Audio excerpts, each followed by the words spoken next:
Pete Matthews, thank you very much for joining us today. Yeah, my pleasure, Dee. Happy to be here. Great. Listen, it'd be great if you could tell us a little bit about you, your career, how long you've been auctioneering for, and what you're currently doing in our industry now. Yeah, well, look, it started a long time ago. It's been 33 years in the industry, 30 years of auctioning, which I think I was adding up the other day. It's about 28,000 auctions, which is insanely crazy when I think about that just myself. But I've been very lucky to be part of the industry for a long period of time, but also being able to contribute to the industry through, I guess, my role at the REI New South Wales, being on the board, being the president as well, and that's been an exciting journey. But yeah, it doesn't seem like that, but it's been 3 decades, so a long period of time. Well, congratulations. That's some serious tenure. Yeah, thanks, Dee. So Pete, today I'd really appreciate if you could give us a bit of an insight into the auction side of things for both our vendors, but also for our buyers as well. Yeah, no, look, that'd be great. It's been part of my DNA. In fact, I actually I found out only about sort of 10 years after I'd started calling auctions that my grandfather used to be an auctioneer back in the 30s, my great-grandfather. My grandfather just believed that he'd told me already, I hadn't actually been told. So. And interestingly, I think auctions have changed a lot, but there's also a lot of the dynamics of auctions that remain the same even from back in those days. Yeah, great. So tell me, what does an auction day look like? Auction day is a really, I always say to people it's a polarising day, and it is for a range of reasons. Like you can imagine on the vendor side, and particularly with the work that you guys do with your clients, where you're sort of engaging with them on the investment side, sometimes even getting involved in the renovations, then the styling, and then obviously you've got the marketing period. That could be a period of time that's sort of 12 or so weeks, and then you look at the marketing piece, and the marketing piece itself is a solid 4 weeks. So for a seller, it's going through that experience, having an idea of what they might get for their property, based on all the comparables as they always do, but ultimately really the market deciding what the property is worth, and subject to whether that market is a stock tight or a stock heavy market can seriously influence the price. So auction day is a really polarising day for a seller because they've spent the time, the effort, the energy, engaged with an agent, and has probably spent every day talking to the agent about the progress, to then have all the buyers turn up on the day and compete, and hopefully compete to a level that's acceptable to the seller. So it's a really, really important day for a seller in that respect. So Pete, we talked about the vendor side of things and the buyer's side of things, but to assist our buyers a little bit more, what would be your top tips for the buyers on auction day or even during that auction campaign period? Okay, so firstly, I definitely know the market that you are buying in, whether it's a stock heavy market or a stock tight market, because that's going to influence how much competition you have. Secondly, know your numbers. I mean, there's so much information that you can get around the property value, properties that have been sold recently, those that are currently on market, know that. Thirdly, with that pricing, get your pricing right. Know what your love to buy price is, what you think it's probably worth, and what your push to come number is. And the last part really is just on the auction day, making sure that you participate in the auction. And there's 2 ways to do that. One, I always suggest start the bidding, because more often than not the person that starts is the one that's there in the end. And the second part to that is make sure that when you hold the bid, you are thinking about what your next bid is going to be, because it means that you're always then in control by being the highest bidder. Don't wait. Make sure that when you've got that bid, you exercise your next bid as early as possible once you get a competing bid from one of the other buyers. That'd be my top tips. Thanks, Pete. Just to add into that, a question about, are we on the market? Are we selling? No one bids, or an agent's whispering in your ear that if you bid, you'll get exclusive rights to negotiate. Are you able to elaborate a little bit more on that for our buyers as well? Yeah, so there's a few things to that. The first thing is that there's no obligation at all. In fact, the on the market is an on the market type thing that was just invented, probably by auctioneers, but there's no legislative reference to that at all. So an auctioneer is not required to use those words. In fact, as you would know, I make it a point to make it clear that I won't. The sale is subject to a reserve price. So the auctioneer also does not need to disclose when the reserve has been met. Now, most auctioneers, like myself, is that if we are at a position where we've reached a point where the owners have given us instruction to sell, whether that's at the reserve or they've adjusted the reserve as a consequence of the bidding, then we may advise buyers that, look, we are selling and it's their last opportunity. But if I was a buyer, I would always assume that it's on the market, because every seller is there to sell, every buyer is there to buy. So I would continue to bid through those three numbers that we mentioned earlier until you get to a point where you are that highest bidder. If you're always in front, you've always got the opportunity of buying the property. But if you're the underbidder, you've got no chance. So always get yourself in front. So Pete, during the auction, if the reserve isn't met, how do our buyers know what's happening there? Okay, great. So there's a couple of scenarios within the auction itself if the reserve has not been met. Firstly, what an agent would do is probably approach the highest bidder just to chat to them about where their expectations are, where the vendor's expectations are, and see if we can find some common ground. Some buyers, as you know, think that we're bidding against ourselves, which is, it's crazy thinking, but I do understand that thought behind it. But it really is just negotiating to buy the property, just like you would in any normal situation if it was a private treaty negotiation or something like that. So really that the agent might disclose where the vendor's expectations are at. The buyer could say, well, look, we are prepared to go up a little bit further. The vendor might be able to come a little bit further in adjustment from their reserve, and then we find some common ground and we sell it. Now what happens if we don't sell it? Well, it means that the property is passed in. Now we pass in to the highest bidder, and there's a perception again in buyers that as the highest bidder that you've got some legislative right. Well, you don't. There isn't any reference in the legislation to say what the highest bidder maintains. However, it's a common courtesy for every auction that the highest bidder has the first right to negotiate with the agent directly after the auction. Now, what does that mean? It means that they've got the first right to to buy the property uncontested at the reserve, and they can choose to do that. They also, if that's not acceptable for the buyer, they can make an offer to the owner, again uncontested. And if the owner accepts that offer, well then a deal is done, and all the other buyers that have not the highest bidder, they don't get the opportunity to participate. But if it's not accepted, then it does become back open to all buyers after that moment. And it doesn't matter, I've had this question before. Some people say, well, do I need to be registered in a post-auction negotiation situation when it becomes open to all buyers? No, you don't. You might have turned up to the property for the first time, you've seen it, you think it's good value, and this has happened before, where a buyer's never seen it before, they see the property's passed in and say, well, that actually seems like really good value, and they end up being the buyer of the property that day. The other component of all of this too, as you know, is that the auction conditions remain in play for any contract exchanged once the auction has taken place and has found a result, whether it's been passed in, right up until midnight that night of the auction, which means that any contract exchanged would be like it was sold under the hammer. So it's a very strong incentive for the seller to negotiate directly after the auction, because it's done, it's unconditional, there's no 5-day cooling off.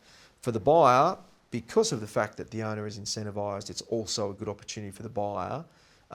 If they're ever going to find a little bit of flexibility with the seller, they'll probably find it in that moment. So it's worth the highest bidder really engaging in that negotiation with the agent, and that's what I would certainly recommend straight after the auction. Time kills deals, as you know, so the longer it takes for that negotiation to take place, you find that sometimes the parties can get even further apart. So time is of the essence, negotiate early, and if you're the highest bidder, take advantage of that right of first refusal. Pete, the seller has a number of alternatives when they're considering selling their property. Why would you suggest auction over a number of the other alternatives that there are? To answer your question, there's a whole range of different ways for a seller to engage an agent to sell their property. I'm a bit biased being an auctioneer because I guess that's how I've always sold my own properties as well. And I'd say probably there's a number of different key reasons. Firstly, what is a property worth? Well, it's worth what somebody's prepared to pay. How do they establish what they're prepared to pay? Well, they could look at it algorithmically, mathematically, and they could say by square metre it should be worth this and it's going to cost me this to rebuild, but people don't do that. They look at what's been sold recently, they look at what else they could buy for similar sort of money, and then there's the whole emotional component, and you really don't know what that's going to be.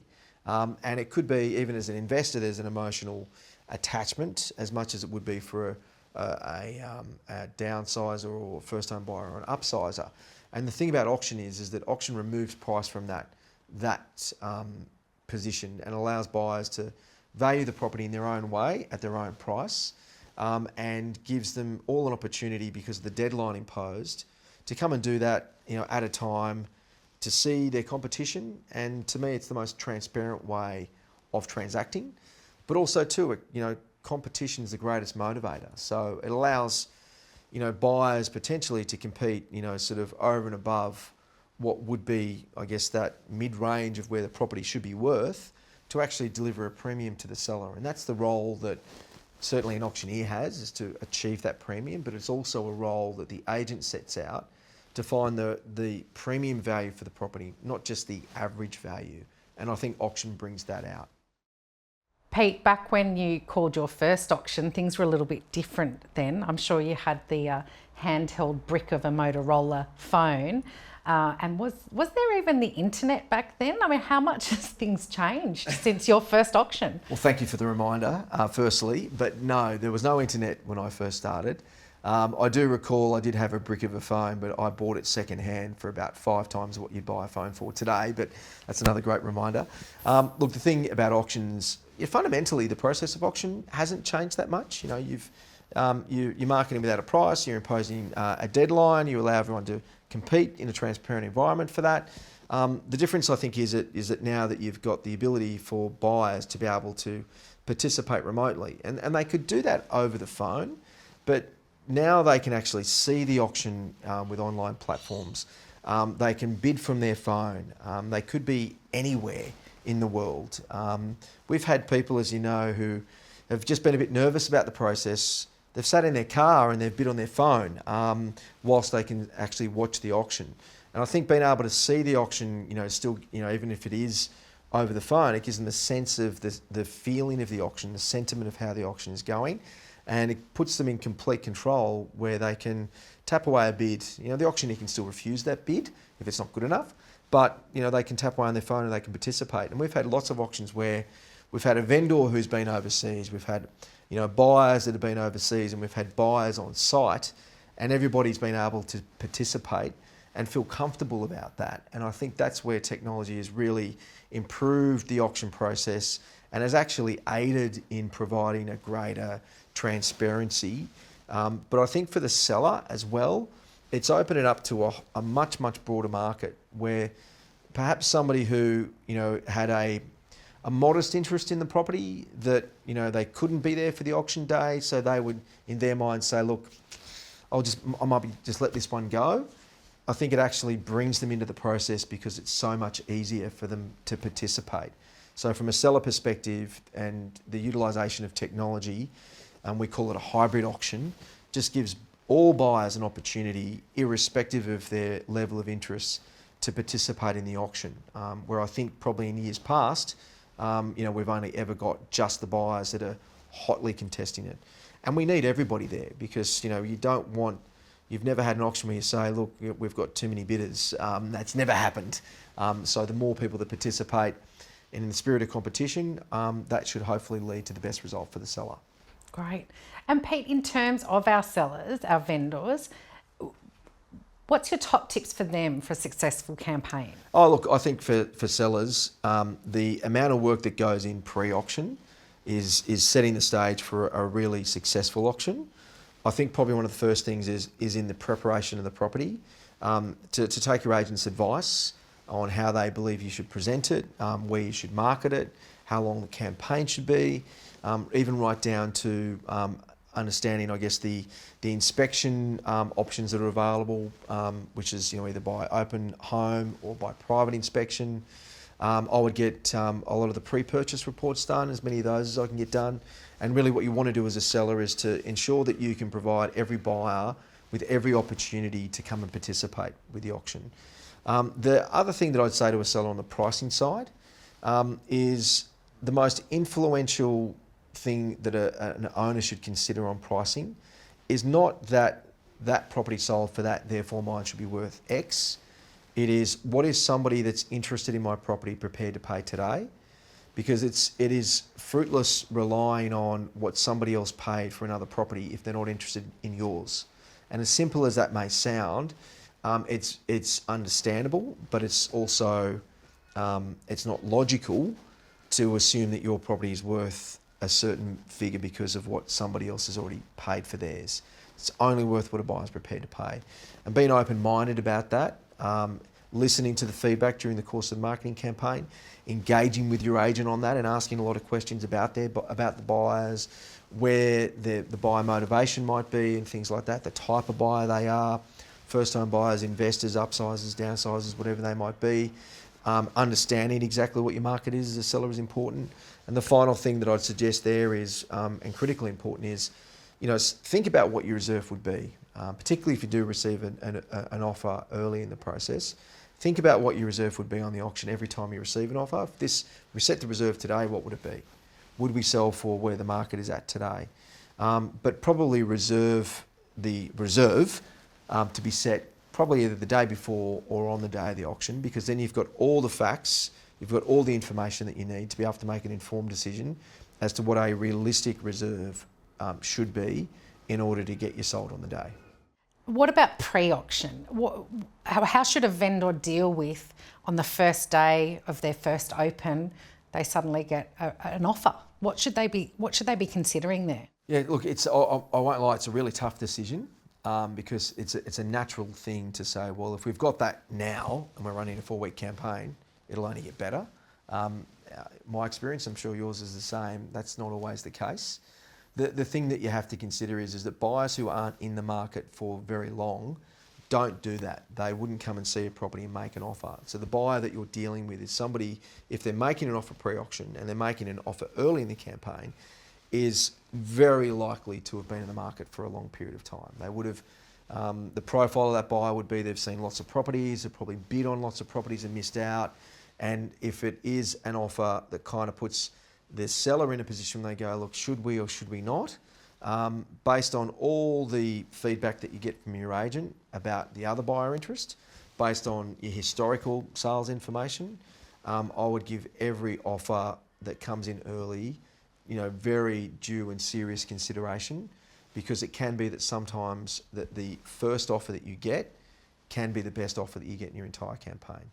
And it's purely out of the fact that you've got a buyer that has just gone, I've missed out. That's exactly what I want. I'm not going to muck around. I'm going to make a really solid offer on this property. And as a seller, just don't think because you've got that up front that that's going to continue on, because a lot of the time, in most occasions, it doesn't get any better than that.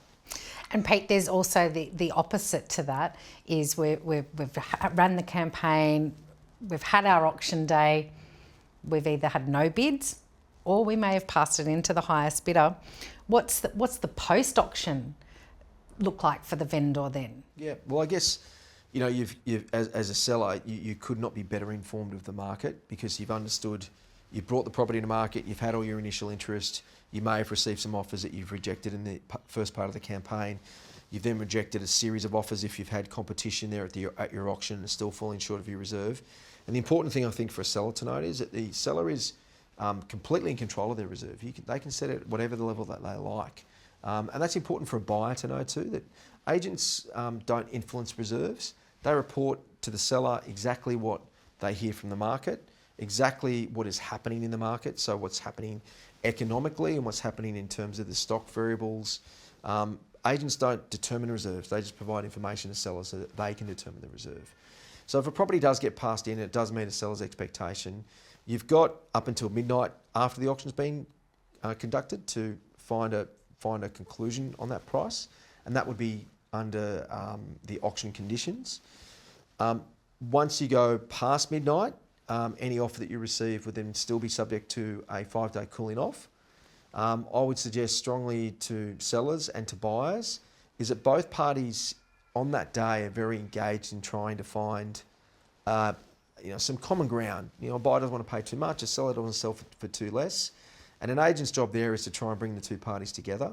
And I think the critical thing there is listen to your agent. A lot of times, and I know that you've had this experience like I have, where you're completely candid with a buyer about where your other interest is at. They don't believe you because they think, oh, the agent's just telling me that. To find that you end up moving forward with another buyer and they've missed out on that opportunity, and then they get upset. I mean, a buyer's going to take responsibility to decide whether they do, engage with the agent and trust what they have to say. And on the seller side is exactly the same thing. And if it was me as a seller, the sooner they can get a deal done directly after the auction, I think likely the better price position would be. And that's assuming that you've had some competitiveness in the lead up to the auction, either some offers before or some competition on the day.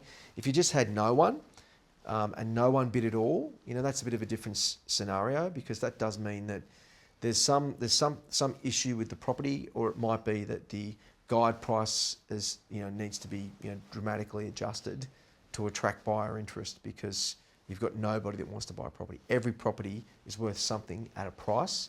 You just got to find what that price is. Okay. And Pete, something else that's, it's always been a hot topic of debate is who actually sells the property. Is it the agent that's done all the work, or is it the auctioneer that's just turned up and swanned in and banged his hammer down? So, my joke, which I've said to your sellers quite often, that if it doesn't sell, it's the agent's fault, and if it does sell, it's all about me as the auctioneer. That couldn't be further from the truth. I can turn up to an auction, and if all the pre-auction work is not done, so ensuring that the buyers are kept completely up to speed of where they need to be, I could turn up and there's actually nothing to work with. In saying that too, though, I think you need to have it needs to be a symbiotic relationship between your agent and your auctioneer. When we've done auction, we've known each other for a long time, decades, and Not that done long. so many auctions together, is that I understand how you run your process and you understand how I run mine as the auctioneer. It's different for me when I turn up to do an auction for somebody that I've never done auctions for. It doesn't necessarily negatively impact the result, but it is a little bit, so it's different, as much as it would be for you using, a contract auctioneer that you haven't used before. So I think the two parties working together is critically important, but I have to say that the agent's responsible. Did you get that on camera? Well, because you're in the pocket of the seller, probably, and particularly with what you guys do in the servicing of your customers. You could be dealing with this seller for a really extended period of time, but then a very intense period of time over the marketing campaign. And in that intense marketing period, you're meeting buyers that you're spending an equal amount of time and spending, putting effort and energy into that, and then having them come on the day. So I know the work that goes into that, and that's what produces a result. An auctioneer can have an impact on that, but unless all that hard work has been done up front, it's a very different level of impact than an auctioneer can have. Pete, I'd really love if you could share for us both spectrums of your auction career spanning a number of decades. What's your most memorable and the opposite side of that, auctions you've conducted or called? Happy to share that. Probably one of my most memorable ones wasn't for great reasons.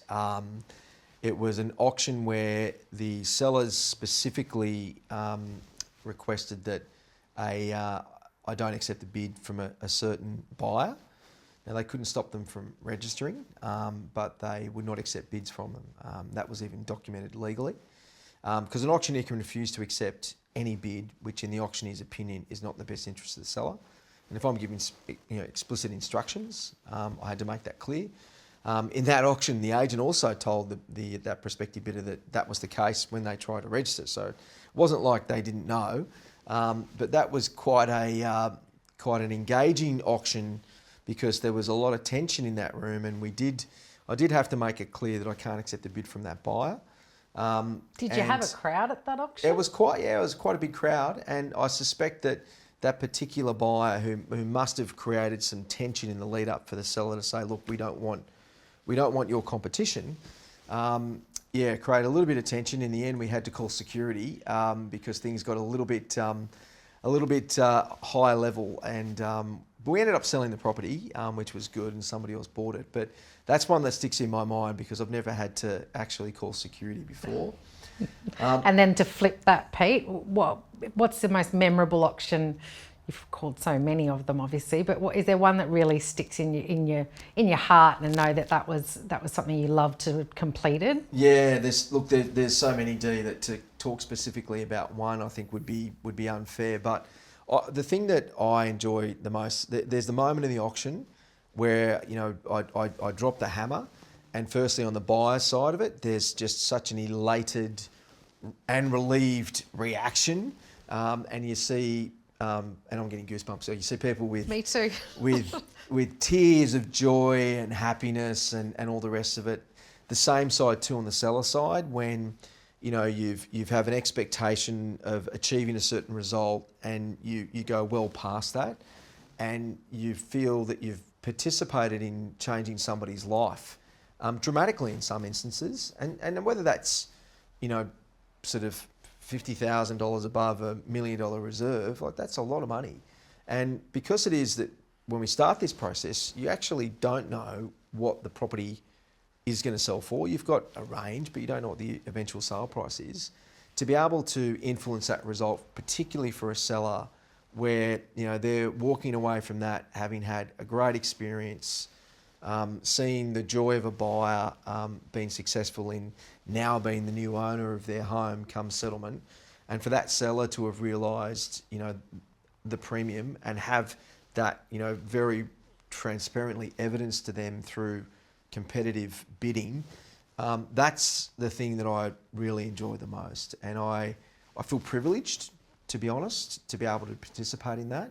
And I also take that so seriously that I always think every time I start to call an auction, I always treat it like it could be my last, because I believe that an auctioneer is only as good as their last auction. And because there's so much riding on this to ensure that a result is had, and a good one, from the seller's side, because of all the work that you guys do with that seller, I take that really seriously. And to see such an elated result, that's the thing that just keeps me in the game. And I'm sure I'll probably be sitting here, when I'm in my 80s. Hopefully bit grayer. Maybe. I'll probably be feeling exactly the same way, I think. Oh, great.